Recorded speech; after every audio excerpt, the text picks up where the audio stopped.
চেহারা ওইরকম তার নাম। এই চেহারার বর্ণনা দিতে গিয়ে হযরতে হাসান বিন সাবিত এই কথা বলছেন, আমেনা এই কথা বলছেন।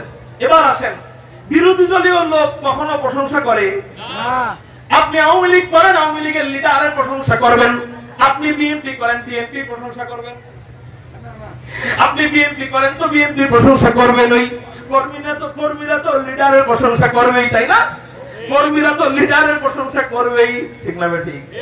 আওয়ামী লীগের প্রশংসা তো আর বিএনপি করতে যাবে না, বিএনপির প্রশংসা আওয়ামী লীগ করতে যাবে।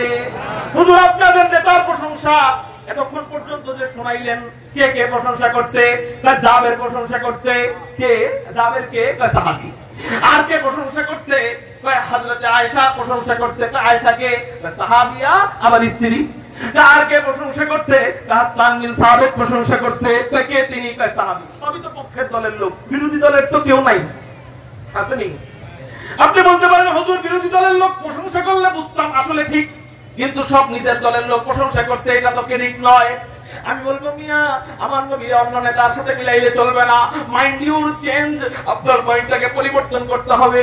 আমার নবীর প্রশংসা শুধু নিজের দলের লোকরাই নয়, বিরোধী দলের লোকেরাও, ইহুদিদের বড় বড় নেতারাও, ইহুদিদের আলেমরাও, ইহুদিদের পণ্ডিতরাও আমার নবীর চেহারা দেখা শুধু প্রশংসা করে নাই, আমার নবীর চেহারা দেখা কালেমা পড়ে পড়ে মুসলমান হয়ে গেছে। প্রশংসা বড় জিনিস না ধর্ম ত্যাগ করা বড় জিনিস? বলেন বলেন, প্রশংসা বড় জিনিস না ধর্ম ত্যাগ বড় জিনিস? ধর্ম ত্যাগ। একটা হাদিস আপনাদেরকে শোনাই। হযরতে জাবের, হযরতে আব্দুল্লাহ ইবনে সালাম বর্ণনা করেন, তিরমিজি শরীফের হাদিস। হযরতে আব্দুল্লাহ ইবনে সালাম তখনও মুসলমান হন নাই, উনি ইহুদিদের নেতা, ইহুদিদের পণ্ডিত, উনি মদিনায় শরীফ ওনার বাড়ি। উনি চিন্তা করতেছেন মুহাম্মদ নামে একজন ব্যক্তি হিজরত করে মদিনায় আসছে। হযরতে আব্দুল্লাহ ইবনে সালাম বলেন, মানুষটাকে দেখতে যায় ভালো লাগে আর মুসলমান হয়, মানুষটাকে দেখতে যায় ভালো লাগে আর মুসলমান হয়। লোকটাকে আসলে সত্য নবী না মিথ্যা নবী? যেহেতু আমি ইহুদিদের আলেম, আমি একটু ইলম দিয়ে যাচাই বাছাই করব। সাধারণ পাবলিক কিন্তু হুজুগে পাবলিক, এরা ইলম দিয়ে যাচাই বাছাই করে না, এরা ল্যাংটাটাতে দেখা কয় পীর, ঠিক না ঠিক? কিন্তু আলেম যাচাই করবে কি দিয়া বলেন? জ্ঞান দিয়া, ঠিক না ঠিক? তার ইখলাস তাকওয়া দিয়া। হযরত আব্দুল্লাহ ইবনে সালাম বলেন, আমি যাচাই বাছাই করার জন্য 3টা প্রশ্ন ঠিক করলাম। এই 3 প্রশ্নের উত্তর নবী ছাড়া আর কেউ জানে না। 1 নম্বর প্রশ্ন হলো কিয়ামতের পূর্বে সর্বপ্রথম বড় আলামত কোনটা? 2 নম্বর প্রশ্ন হলো জান্নাতীরা জান্নাতে যাওয়ার পর আল্লাহ কি দিয়া জান্নাতীদেরকে সর্বপ্রথম মেহমানদারি করাবেন?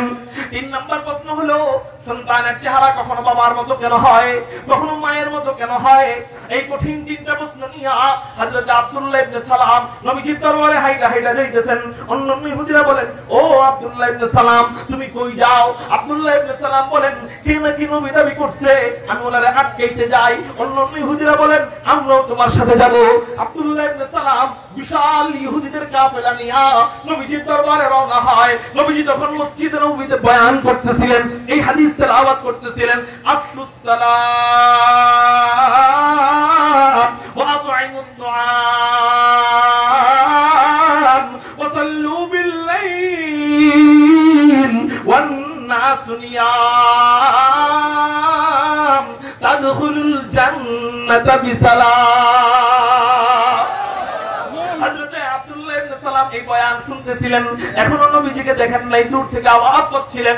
যেই মাত্র নবীজির বরাবর হযরত আব্দুল্লাহ ইবনে সালাম পড়ছে, যেই মাত্র নবীজির চেহারা মোবারকের উপর আব্দুল্লাহ ইবনে সালাম ইহুদিদের নেতা, ইহুদিদের পণ্ডিতের চোখটা পড়ছে, 100 কিলোমিটার গতির গাড়ি হাত ব্রেক করলে যেমন হয়, আব্দুল্লাহ ইবনে সালাম ওইভাবে এমন হাত ব্রেক করে দাঁড়ায় গেছে।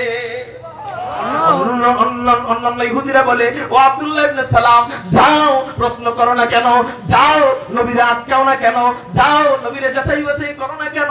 তুমি না আটকাইতে আসছো। আব্দুল্লাহ ইবনে সালাম বলেন, ও মিয়া রে, যাচাই বাছাই করব কি, প্রশ্ন করব কি, আটকাবো কি? আমি তো চেহারা দেখেই বুঝে গেছি, লাইসা বিওয়াজহিন কাযাব, এত চমৎকার চেহারাওয়ালা ব্যক্তি, এত সুন্দর চেহারাওয়ালা ব্যক্তি কখনো মিথ্যা নবী হইতে পারে না।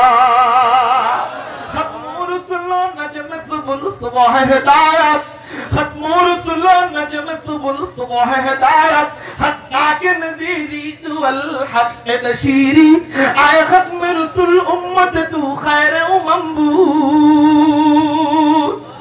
आए खत्म रसूल उम्मत तू खैर उम्मबूद जो समर के आयत हम दर फसल अखीरी जो समर के आयत हम दर फसल अखीरी আমার নবীর চেহারা ছিল তাই বলতে পারি কাদিয়ানীরা তখন নবীর চেহারা তো কানা তোরা কবি কি তখন নবী কাদিয়ানী গোলাম মির্জা গোলাম আহমদ কুলাঙ্গার কাদিয়ানী ওর এক চোখ তো কানা নবী আবার কানা কেমনে হয় নবীরা আল্লাহর বন্ধু হয় নবীরা কি হয় বলেন আল্লাহর বন্ধু যে হবে সে আল্লাহর সর্বশ্রেষ্ঠ কি হবে বলেন সর্বশ্রেষ্ঠ বন্ধু হবে তো সর্বশ্রেষ্ঠ বন্ধুরে আল্লাহ কানা বানায় হ্যাঁ সর্বশ্রেষ্ঠ বন্ধুর চেহারা কানা হয় এটা যুক্তির সাথে সাথে দলিল প্রমাণ পরে সর্বশ্রেষ্ঠ বন্ধু যে হবে তার চেহারা যদি কানা হয় কাফেররা বলবে আল্লাহর বন্ধুর চেহারাই বানাইছে কানা কইরা হে বন্ধু আবার আমাকে জান্নাতে নিব ওই জান্নাত বড় অনেক সুন্দর তো হের বন্ধুর চেহারাই কানা এরপরে ওই আল্লাহ আমাকে যে কি সুন্দর জান্নাতে দিব ওটা আমার বুঝা আছে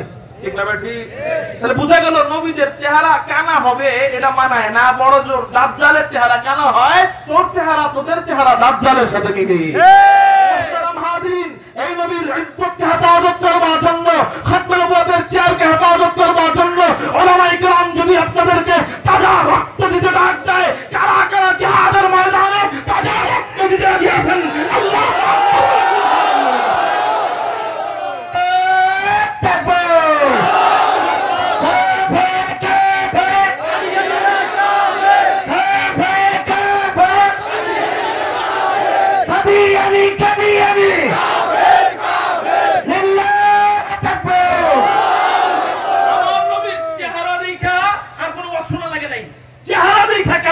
মুসলমান হয়ে গেছে অনেক সাহাবী এর মধ্যে একজন আব্দুল্লাহ ইবনে সালাম সুবহানাল্লাহ এমন ছিলেন আমার নবীর চেহারা এই চেহারাই প্রমাণ করছে উনি শেষ নবী এই চেহারাই প্রমাণ করে আমার নবী শেষ নবী এই চেহারাই খতমে নবুয়তের দলিল সুবহানাল্লাহ আল্লাহ এমন নবীর চেহারা পায়া এমন চেহারাওয়ালা নবীর উম্মত হইতে পাইরা আমরা খুশি না বেজার যদি খুশি হন এই খুশিটারে সার্থক বানানোর দরকার আছে না নাই আছে হাতে মাছ পাইছেন মাছ পাওয়ার পর খুশি হইলেন মাছটা ছাইড়া দিলেন আবার খুশি আর থাকলো ওই মাছ নিয়ে যদি খাইতে পারেন বাড়িতে নিয়ে তাহলে না খুশি সার্থক ঠিক না ঠিক মুহতারাম হাজিরিন এই এত সুন্দর চেহারাওয়ালা নবীর উম্মত হইয়া আমাদের এই খুশিটা সার্থক বানাইতে পারবো কখন জানেন যদি নবীর সাথে আমরা জান্নাতে থাকতে পারি কেন জান্নাতে যাওয়ার পর আবার শেষ কথা জান্নাতে যাওয়ার পর আমরা সব নিয়ামত পাইলাম কিন্তু নবীর কাছে থাকতে পারলাম না আমি মনে করি জান্নাতের অর্ধেক নিয়ামত থেকে আমি বঞ্চিত হয়ে গেলাম কেন জান্নাতের সব সৌন্দর্য এক পাল্লায় জান্নাতের বাড়ি এক পাল্লায় জান্নাতের গাড়ির সৌন্দর্য এক পাল্লায় জান্নাতি সব হুরদের সৌন্দর্য এক পাল্লায় সব বিবিদের সৌন্দর্য এক পাল্লায় সব বাগানের সৌন্দর্য এক পাল্লায় আরেক পাল্লায় আমার রাসূলের সৌন্দর্য সব সৌন্দর্যের চেয়ে আমার রাসূল সবচেয়ে বেশি সুন্দর সুবহানাল্লাহ আমি জান্নাতে গেলাম কিন্তু গাড়ির সৌন্দর্য পাইলাম বাড়ির সৌন্দর্য পাইলাম নারীর সৌন্দর্য পাইলাম নবীজিকে দেখতে পারলাম না তো আমি জান্নাতি হয়েও বিফল